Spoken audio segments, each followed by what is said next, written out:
This is MacroVoices, the free weekly financial podcast targeting professional finance, high net worth individuals, family offices, and other sophisticated investors. MacroVoices is all about the brightest minds in the world of finance and macroeconomics telling it like it is, bullish or bearish, no holds barred. Now, here are your hosts, Eric Townsend and Patrick Ceresna. MacroVoices episode 435 was pre-recorded to air on July 3rd, 2024. I'm Eric Townsend. The dog days of summer are here, so we're going to run a pre-recorded episode this holiday week. Tressis Fund Manager Daniel Lacalle returns as my feature interview guest to discuss monetary debasement, why it will be a primary strategy of governments, and how investment professionals can defend their portfolios from its ill effects. We'll be back to our regular show format next week, when I'll be joined by Patrick Ceresna and Nick Galarnik for our usual post-game chart deck segment after the feature interview. My interview with Daniel Lacalle is coming up next.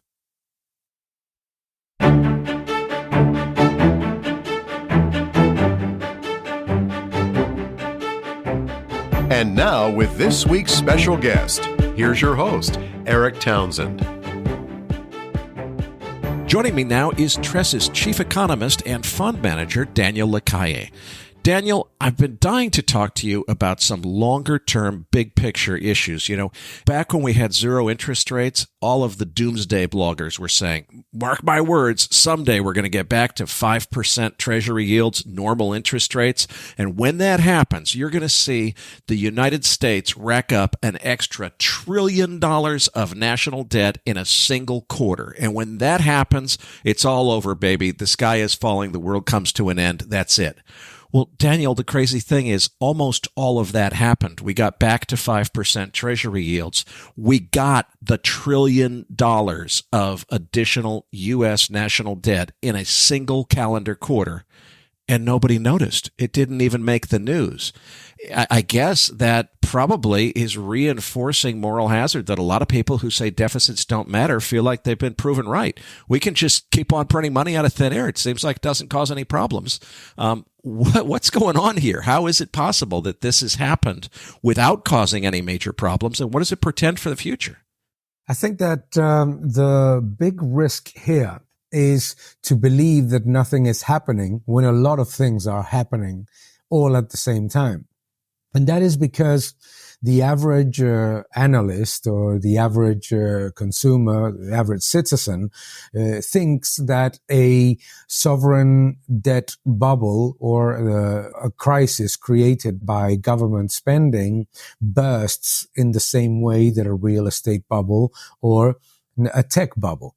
They think that it's going to be an abrupt, very quick, very evident in the eye type of crisis. However, a debt-driven bubble like the one that we are living right now bursts slowly, and it's like when you are boiling, shellfish. No, it's very gradual. And what it leads is basically to stagnation. So a lot of people say, well, nothing actually has happened, but a lot has happened. To start with, a massive decline in real disposable income, massive reduction of real wage growth, negative real wage growth in what was supposed to be a strong economy, and at the same time, a significant reduction of the ability of the middle class to climb the social ladder. So ultimately what we're seeing is a slow process of impoverishment that people confuse with nothing is happening when it is happening. Now, there is a massive bailout of those that have access to credit and those that have access to those newly created units of currency, which are fundamentally the zombie companies. And we see that government and zombie companies get out of these recessions or crises very quickly and without allegedly much of a problem. But small and medium enterprises, the average citizen, the middle class in general, does feel the pinch. And people don't understand that what is happening to them is the destruction of the purchasing power of the currency, which is the way in which government debt bubbles burst in a Japanization kind of way, in a Eurozonification kind of way. So basically leads to stagnation when there should not be stagnation. In the case of the United States, it's a very, very agile, dynamic, and entrepreneur-driven economy that should be growing much faster. Not growing because of debt, not growing because of government spending and increases in deficits, but productivity-driven growth with real wage growth. Citizens listening and watching every day in the media that employment is at an all-time highs, that everything is great, that this is a boom economy, and real wage growth is negative. And that's on average. If you go sector by sector, real wage growth is actually even worse. So it's basically inflation and stagnation together are the outcome of the burst of the bubble that was created by negative real rates and massive liquidity injections. Now, Daniel, I personally agree with everything that you're saying, but let me take the opposite side of this just to play devil's advocate, or socialist's advocate, as the case may be here. The socialists in Europe or the political left in the United States would say, look, you've got it exactly backwards, because the real problem here is the excesses of capitalism. Wall Street has caused a lot of pain and suffering for the average middle-class citizen, whether that be American citizen, European citizen, and what have you. And what we've learned since 2008 is these big stimulus packages, which the government uses to rescue the working man from the excesses of Wall Street, have been incredibly important to provide support to the masses. And look, we've done lots of these since the GFC in 2008. All of the naysayers said that this is going to lead to runaway inflation, and it didn't. And we've done quite a few stimulus packages in response to recessions and response to the COVID pandemic, and the sky has not fallen the way a lot of people said it would, and a lot of that money has gone to support middle class and lower class people. Now, I can't help but observe that despite the fact they'd like to declare success, we still have people living in tents on the streets of Los Angeles and people pooping in the streets of San Francisco. But the argument they make, which I think has to be addressed, is all of these great big stimulus programs, which have run up national debts, didn't cause runaway inflation all of a sudden the way people said it might. And they haven't, at least in the eyes of those people, really led to any serious problems. How would you react to that? Well, I would react to start with by saying that the entire narrative is completely false. To start with, that policy of massive stimulus packages has not driven an improvement in the middle class, an improvement for the working class. If anything, the massive stimulus packages and the huge implementation of government debt-driven stimulus plans, what they have done is to bail out large zombie corporations and also to continue to drive the Wall Street bubble, the stock market and debt bubble. So those that have access to capital and those that have access to debt are the first beneficiaries. Money creation is never neutral. And the idea that it's going to be spread, helicopter money, widespread and without any negative impact to the average citizen is completely wrong. So the argument is exactly the opposite. To start with, the previous crises were not generated by the excesses of capitalism, but by the excesses of statism. You don't have a real estate bubble unless the government incentivizes.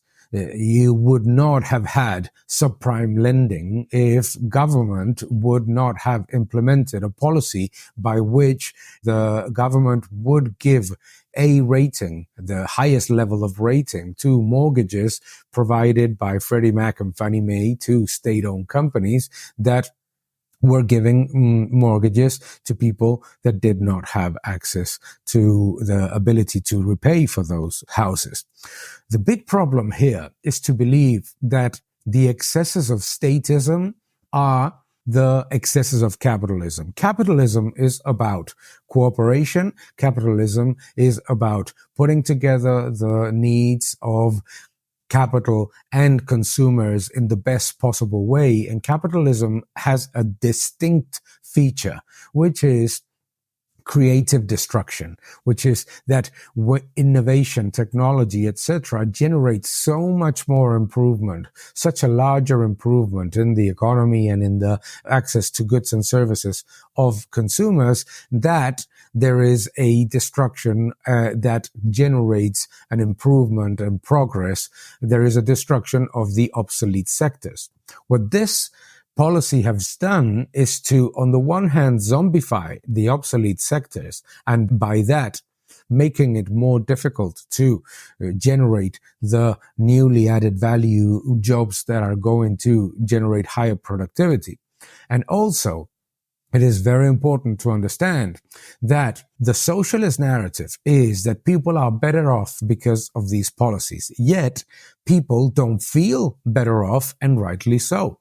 And the reason why they don't feel rightly so is because the other side of the coin of these massive stimulus packages are A, inflation. Inflation, yes, there was massive inflation in non-replaceable goods when they said that there was no CPI inflation. Let's remember that inflation is not CPI, Consumer Price Index. Inflation is the destruction of the purchasing power of the currency. So the biggest challenge here for citizens is to understand that what they are seeing is not an environment in which they're getting better off because of government policy, but that those government policies have another side of the coin, which is A, high inflation, much higher cost of tuition, much higher cost of healthcare, much higher cost of insurance, etc., etc. When they say that there is no inflation,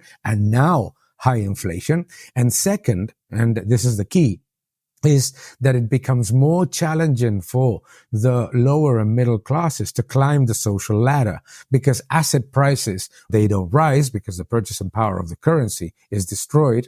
And at the same time, what they're basically being told is that money that is coming out of thin air is improving their position when it's only zombifying the economy and therefore leaving those people behind. No wonder in the period of massive stimulus packages, government spending, so-called egalitarian policies, what we are seeing is an enormous rise in populism, because people are frustrated with these programs. And the only answer that they get from socialism is that, oh, you may be right, but that's because we didn't do enough. That's because we did not do enough intervention. We did not do enough spending. We didn't do enough debt-driven stimulus plans. And what ends up happening is that there is no stimulus. It's zombification. The level of government in the economy rises massively, and citizens see that they are much worse than they were with the previous generations. So what do citizens see ultimately? Yes, there were crises before 2007, 2008. Absolutely there were. But what happened is that from a crisis, you would get out growing faster with much higher level of wage growth, with improvement in which our fathers, our grandfathers, our grand-grandfathers were able to improve their situation very, very quickly and become wealthier and rise in terms of average wealth to a thriving middle class. Ultimately, massive money printing is only one thing, which is destroying the wages and deposit savings of the largest chunk of the population, which is the middle class, in order to bloat the size of government and tell you that that is a good outcome for you, because you don't feel in 1 year the problem, you feel it in 10. I want to pick up on the point you made about the answer from the socialists always being that we just need more socialism and that will solve everything. Because it's been said before that in democracy, socialism is a one-way street, because once you've persuaded a population that they deserve something for nothing, it's very difficult to unpersuade them of that. So I want you to imagine being teleported to the streets of the San Francisco Tenderloin, where people are literally living in the streets and using the streets as a toilet, basically. And imagine that what you need to do is give a speech, an introductory speech about macroeconomics, and explain to them why it is that the stimulus checks they got during COVID and the other handouts are the problem. And what we need to do in order to get them out of living in tents is to get rid of those handouts and stimulus programs and do less socialism as opposed to more. And I personally agree with you strongly that the reason we have all of this economic stagnation is because of decades and decades of excessive deficit spending leading to an untenable economic situation. But how could you ever expect to persuade the general public that we need to change our ways?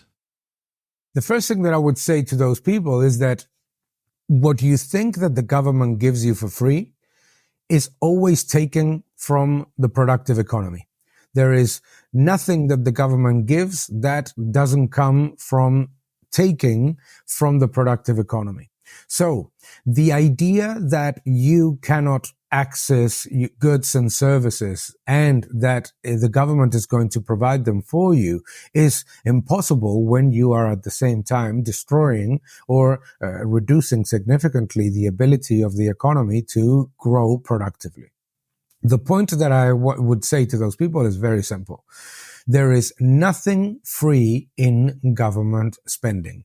All of it will be paid by them, by those people that are in the street. Why? Because it will be paid in higher inflation, which is the tax on the poor, which is much higher cost of living, much higher cost of goods and services. It will be paid obviously in higher taxes if they make a wage or if they have a home or if they start to generate some income. And it will be paid in much lower opportunities to get out of that situation. So basically, what I would say to those people is that the reason why mouses fall into a trap is because they don't know why the cheese is free. The cheese is not free. It's a trap to make you a hostage client. Those people in the streets in San Francisco think that the government is the solution, but the problem is the government. What those people need to understand is that the government needs them to remain where they are, or worse, in order to continue to have them as hostage clients that demand whatever crumbles are left of what the government can provide. What socialism needs is poor people. And the reason why it needs poor people is because, one, they are fully dependent on the state. Two, they cannot complain when the state gives them the crumbs of whatever is left out of what is stolen from the productive sector. And three, and more importantly, the government does not want them to rise above the status of poor, because once they rise above the status of poor and become middle class, the middle class, one, complains, two, has the economic freedom in order to change governments, and more importantly, three, it can think independently and can challenge powers. So the best way to remain the powers that be is by keeping people poor. Very well spoken, sir. I agree wholeheartedly. But if you give that speech in San Francisco, please take a security detail with you. I think you'll need it there. Let's move on to the role of the central bank in all this, because if you read a textbook about what central banks are and why we have them, they're described as the lender of last resort. It seems to me like they've kind of shifted gears into becoming the lender of first resort in recent years.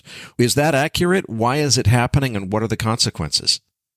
The role of the central bank is not to bail out the economy and not to bail out the zombie banks that are unable to reconcile their balance sheet. The role of the central bank is to provide liquidity in periods of very challenging moments in which the banking system cannot provide that liquidity because there's lack of trust between them and the interbanking system is not working. But the central bank's role is not and should not be employment, and certainly it has to be 100% about the purchasing power of the currency, i.e. stability of prices. To start with, when the central bank states a target of 2% inflation per annum as stability of prices, that, to start with, is a very misleading target because it means that it will drive imbalances higher in order to keep a level of rise in prices that is inconsistent with technology improvements, with innovation improvements, with efficiency and productivity improvements. Think about this. In a technology-driven world, 2% inflation makes absolutely no sense when it should be much lower thanks to the disinflationary benefits that disintermediation generates. So the idea that the central bank, on top of that, is the lender of first resort means that you are incentivizing bad economic behavior. Because if it's the lender of first resort, those banks, companies, multinationals, you name it, that are close to government, that implement wrong strategic decisions, wrong investment programs, wrong balance sheet decisions, all of those will be the first recipients of money when the central bank decides to generate a new stimulus program. So instead of improving the economy by allowing some of those that have made mistakes to restructure, change their bad position, what you're basically doing is incentivizing bad behavior.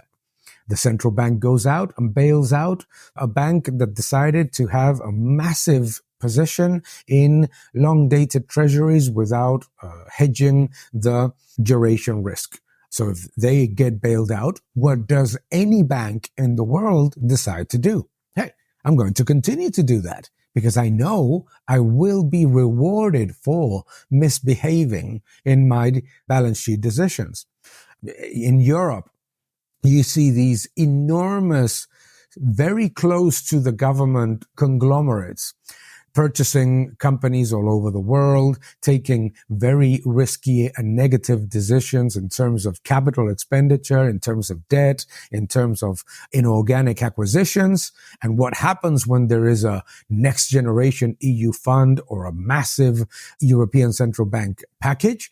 Those are the first that receive the money. So they're rewarded for making wrong decisions. Meanwhile, the small and medium enterprises, the thriving high added value sectors, the newly created companies, those that are not in a position to be bailed out because they're not too big to fail, those are actually being destroyed. And this is literally statism.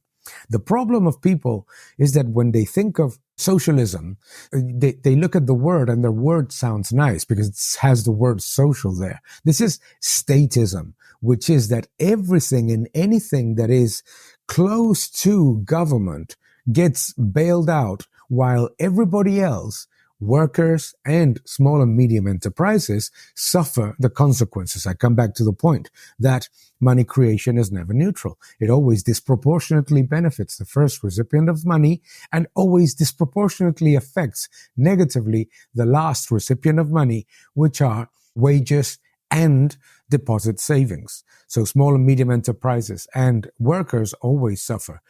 It doesn't matter how you implement it, be it in a direct monetization of the deficit like in Argentina or in Venezuela, or whether it is through quantitative easing like in the European Central Bank or the Fed.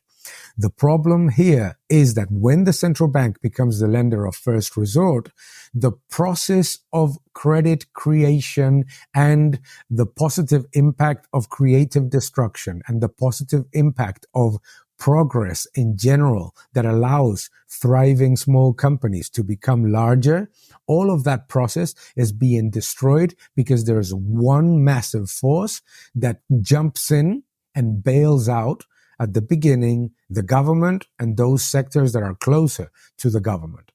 So it's more corporate statism and pure socialism, because at the end of the day, if you look at it from the perspective of what has happened in Argentina recently, what has happened in so many other countries, it's at the end of the day the same. It's that the people get poorer and you maintain a system in which the government gets larger and lets some close to the government sectors have their head slightly above water, while everybody else only is able to breathe from time to time. Let's talk about why so many people do not perceive that our debt-laden economic system is broken presently. Because, look, I'm just barely old enough that I can remember when the United States was a creditor nation, when a single parent's income was enough to sustain a very comfortable middle-class lifestyle for a family of four, when teenagers were driving around in muscle cars in the late 1960s, when kids could just screw off and go to Woodstock and do drugs, and the life was easy. If you look at people living in tent cities on sidewalks today, you would think that people would look back and say, wait a minute, what's changed since the 1960s until now? Why is it that it's so much harder to get ahead than it used to be? But it seems like nobody looks at it that way, and certainly nobody makes the connection to an over-indebted government leading to a lower standard of living for all of society. Why is it that nobody makes that connection? And is it fair for me to be making that connection? No, it is extremely fair for you to make that connection. I remember in the middle of the financial crisis that I saw a documentary in one of the US TV channels that showed a woman that was talking about her completely destroyed financial situation. And she was asked why she had got to that point. And she said, well, I didn't know that you basically had to pay back the credit card. I just maxed out one, ordered another, and went on that way. Debt accumulation is always perceived as wealth because, as you said prior, it looks like nothing happens. Hey, the government runs a 2 trillion deficit, and I'm surviving. I'm okay. What you don't understand is that debt accumulation means that the government is consuming units of currency that will be generated by the productive sector in the future. So it will be paid either in higher inflation or in lower growth or in higher taxes, or the three things at the same time. So when the government enters into these massive stimulus and deficit spending plans, it is basically just doing that with your credit card. It's doing it with your credit card, and it will be paid by you and by your sons and daughters and by your family. It's at the end of the day, it's the biggest con in history, is to think that the government is giving you something for free that is going to be paid by you. So literally it is like if somebody finds that it's Christmas and that somebody bought presents for all the family with your credit card. Oh, how generous they are, no? The government doesn't give you anything that it doesn't take away from you. And by the way, particularly those that think that it's not being paid by them. And this is the key factor, is that what many people think is, okay, yeah, I understand what Mr. Lacalle is saying. The government is giving things that they're taking away from others, but they're not taking away from me. That's the message that many socialists keep repeating. It's not being stolen from me, it's being stolen from somebody else. And that's the fallacy. The fallacy is that those that think that they will be the recipients of free money from the government are not the ones that pay for it. And they are the ones that pay for it. Precisely in what you just mentioned, is that they don't get why their parents, their grandparents had the ability to thrive faster and improve their conditions and become part of the middle class and even better and accumulate some wealth. And they are suffering. And now, instead of one salary in a 4-member family supporting everybody, you need to have 2 salaries and even different various jobs in order to maintain a minimum level of living. And that is the hidden tax of inflation. Obviously, you read what you just said before. Daniel is wrong because there was no inflation. Okay, there was no inflation. In the period in which they said that there was no inflation, tuition costs more than doubled. Healthcare costs more than doubled. Insurance expenses more than doubled. Food prices also increased dramatically. So what we have seen is that people are told that they're not getting poorer, but they feel that they are getting poorer. The only way in which you gel that socially is by making them believe that it'll get better in a couple of years. Okay, Mr. Lacalle is right. Now we're running way too high deficits and we're increasing the debt way too fast. But this will change in a couple of years when everything grows faster. The higher the level of government debt, the higher the level of taxes, inflation, and unemployment in the future. And unemployment is not the way that we measure it. Think about this. In the United States, people talk about a record low unemployment with a 3.2, 3.3% unemployment. However, what people don't talk about is the fact that, for example, the employment to population ratio and the labor participation ratios, those two are way below the levels at which they were in 2019, for example. So ultimately what we're seeing is, let's say, deceit from slow burn. You have a situation in which the government is presenting itself as the solution to the problems that they create.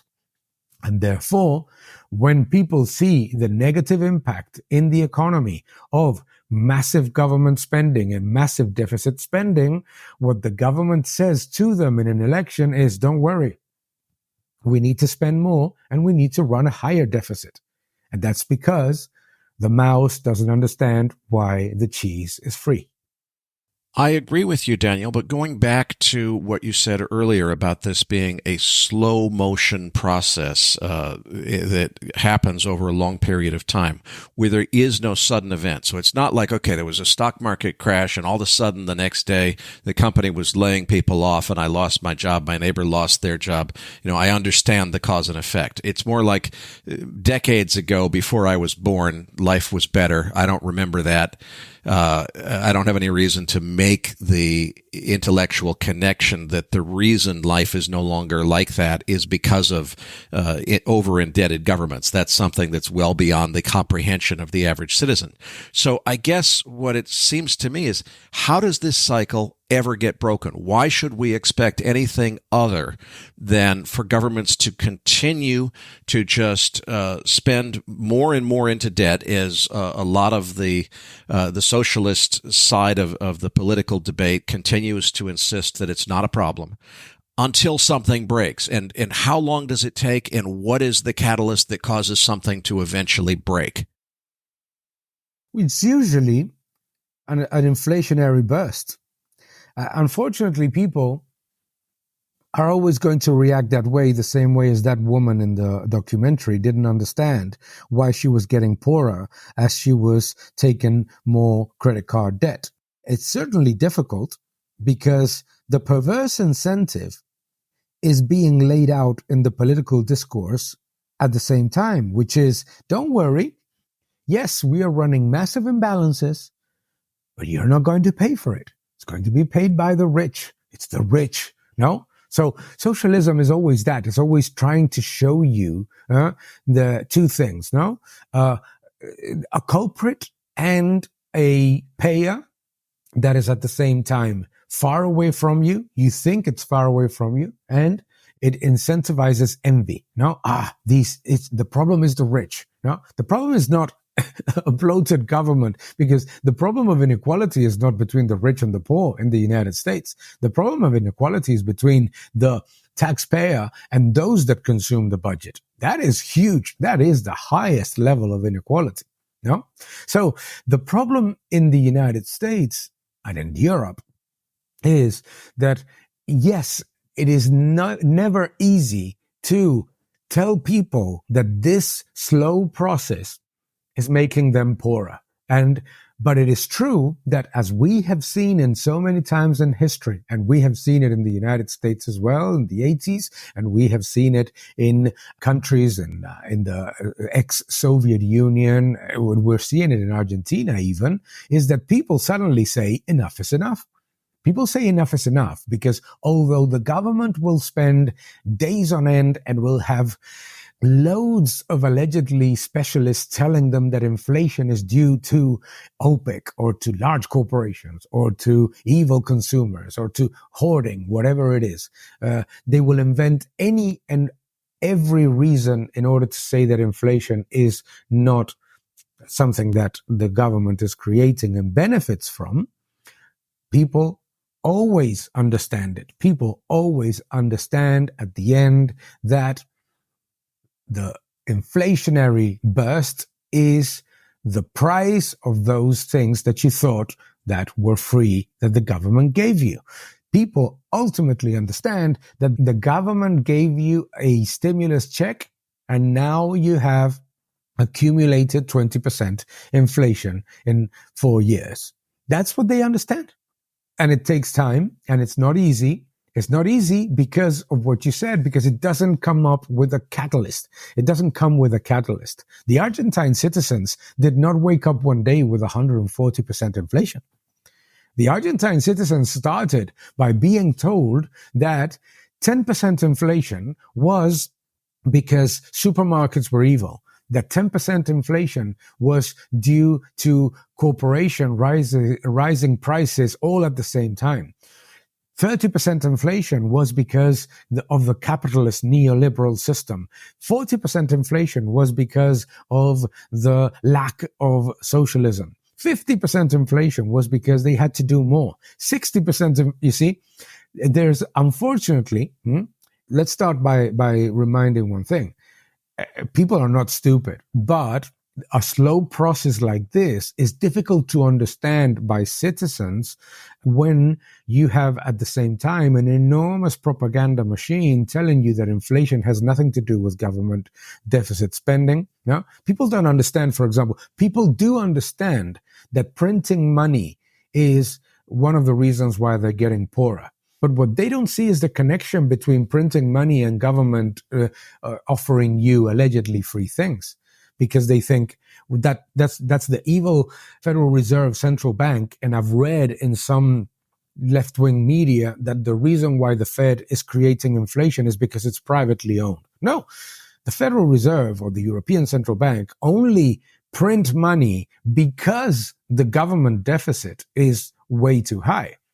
Ultimately, what they're doing is monetizing government debt. So if people don't understand where that free money comes from, that's when they understand where that free money comes from, they reject that free money because they know that it's coming from much lower purchasing power of the currency that in which they earn their wages and that they save in their deposits.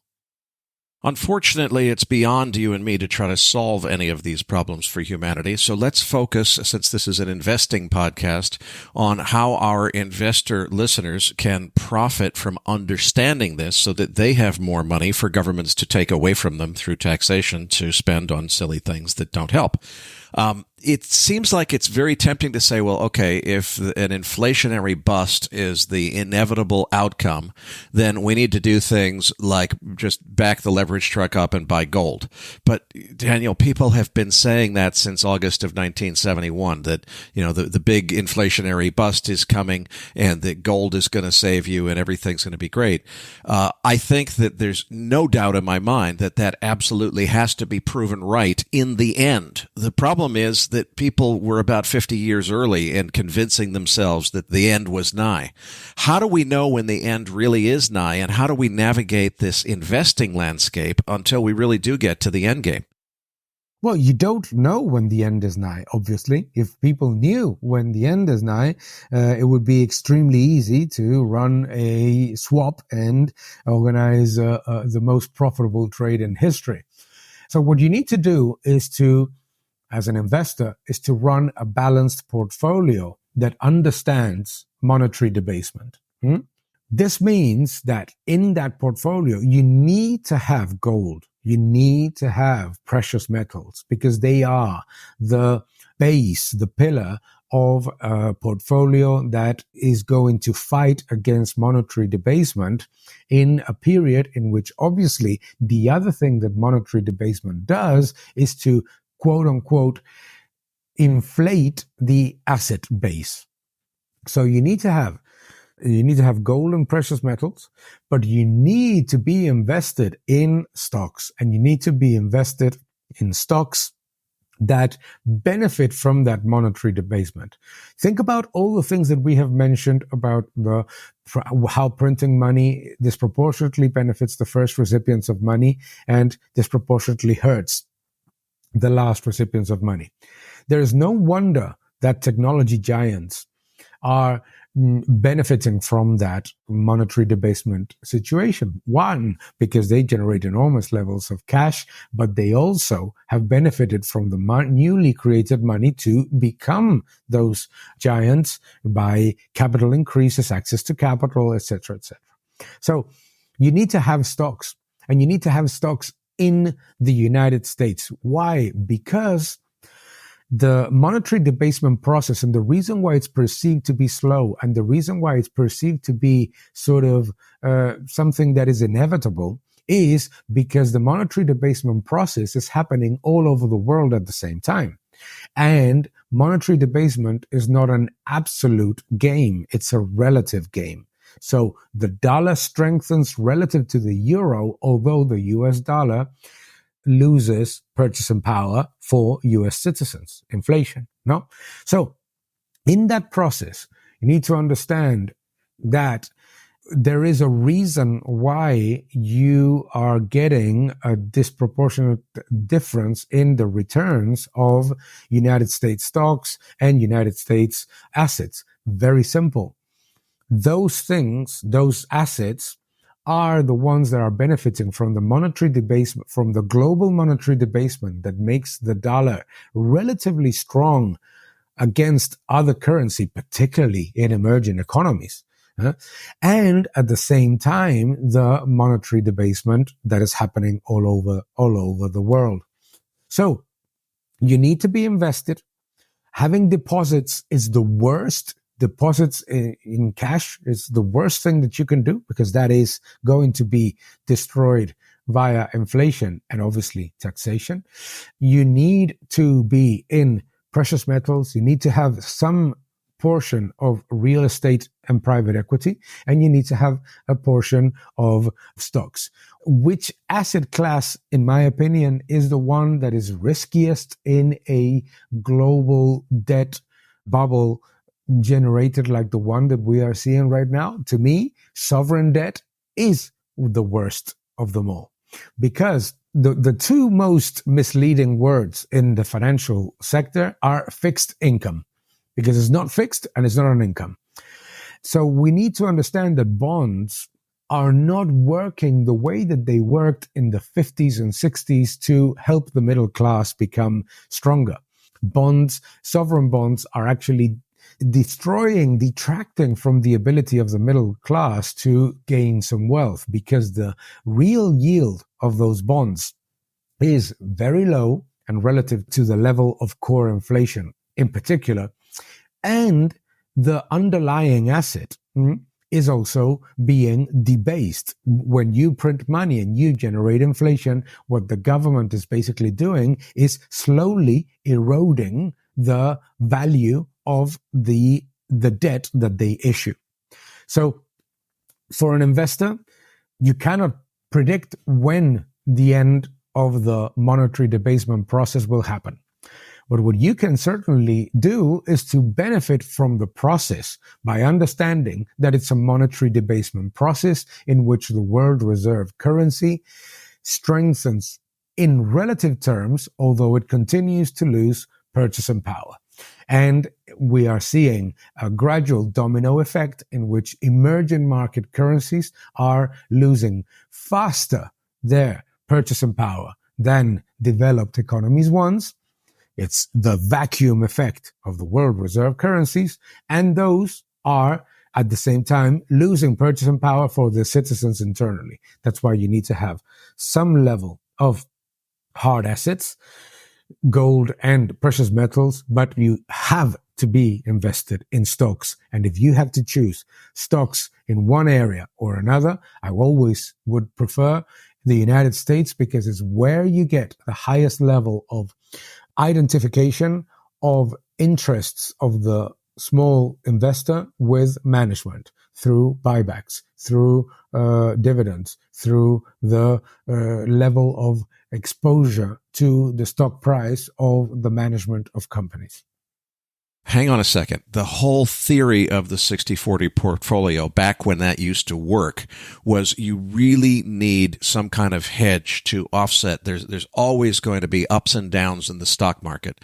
When there's a down in the stock market, the whole theory of the 60-40 stock bond portfolio was that 40% bond position was going to appreciate when the stocks went down, and that was going to be your safety mechanism. Now, that hasn't worked in a few years now, so I agree with you. It's not working. It doesn't make sense to continue the 60-40 strategy just because it used to work.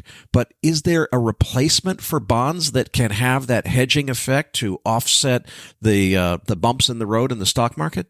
Think about why we created the idea of the 60-40 portfolio. The reason why the bond part of the portfolio would give you a hedge to the volatility and the risk of the stock part was because there was a perception that through time, the real value of that bond plus the yield would generate a higher than inflation return. As you have very well noted, that is not happening anymore. And what we see right now is that when stocks go up, bonds go up. When stocks go down, bonds go down. Or the other way around. I don't care. The fact is that they're hugely correlated. Therefore, a 60-40 portfolio is actually a 100% portfolio of monetary debasement. So what you need to do then is to change the portion of the bond part of the portfolio with those assets that actually do work as a hedge and an uncorrelated hedge to that process. And those are, on the one hand, gold and precious metals, particularly gold, because gold is money. Everything else we can debate, but gold is money. And the other thing that you need to have is some level of exposure to real estate private equity, basically.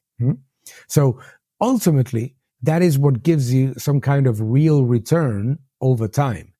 In the case of bonds, they don't work anymore like that because precisely the moment in which central banks became the lender of first resort and the creator of money out of thin air that starts all of these processes, from that moment, what is the collateral of all that money printing? Bonds. So ultimately what they're trying to do, and this is not even debatable, that what central banks and governments are trying to do is to make the value of those bonds that they issue diminish over time instead of strengthen over time. We lived in the between 1950 to the period of the 2006, 2004, 2006. In that period, we lived a complete anomaly in history, which was a process in which governments actually had an incentive for holders of bonds to make some money and to become richer, which was to continue to show that those bonds, which are the calling card, which are the business card, the image and the credibility of the government, were actually generating wealth and therefore were a good investment. Today, it's the opposite. The central bank is taking care of that. You don't need to convince investors that they have to purchase your bonds because they're attractive. The central bank is taking care of that and is monetizing them every time that it needs to. And then instead of having investors that look at your bonds and according to solvency and liquidity decide which one is good and which one is bad, you have passive investors that basically just follow the central bank. So the sovereign bond has lost its, let's say, quality of a real term generating wealth instrument.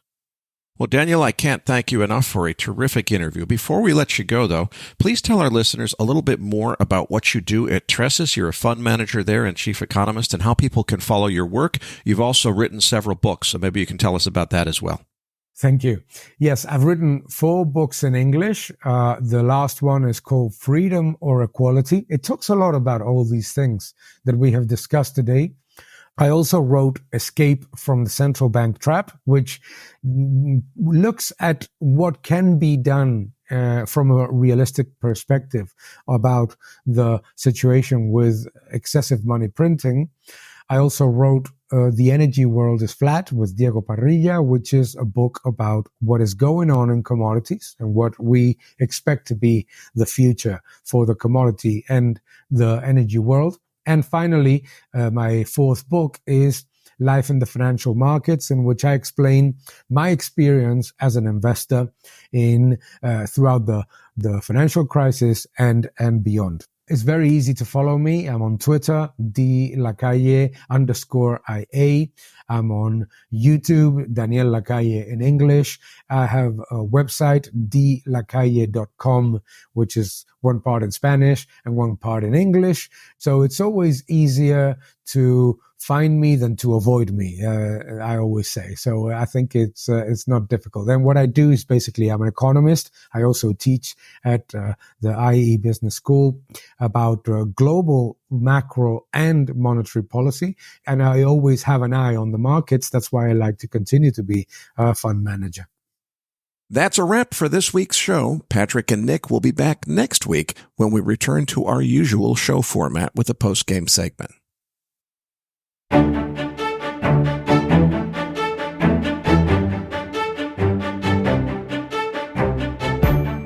That concludes this edition of MacroVoices.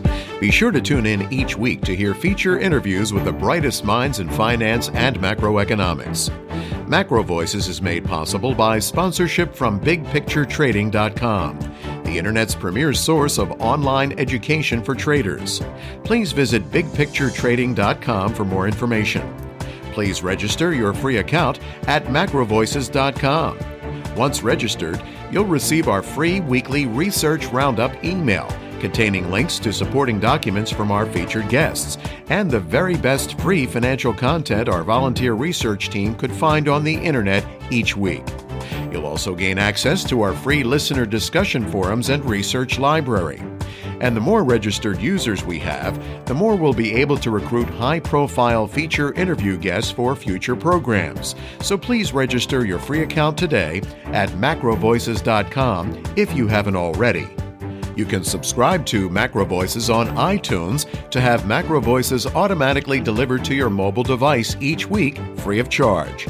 You can email questions for the program to mailbag@macrovoices.com, and we'll answer your questions on the air from time to time in our mailbag segment. MacroVoices is presented for informational and entertainment purposes only. The information presented on MacroVoices should not be construed as investment advice. Always consult a licensed investment professional before making investment decisions. The views and opinions expressed on MacroVoices are those of the participants and do not necessarily reflect those of the show's hosts or sponsors. MacroVoices, its producers, sponsors, and hosts Eric Townsend and Patrick Ceresna shall not be liable for losses resulting from investment decisions based on information or viewpoints presented on MacroVoices.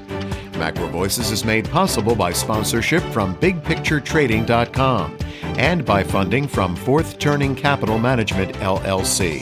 For more information, visit MacroVoices.com.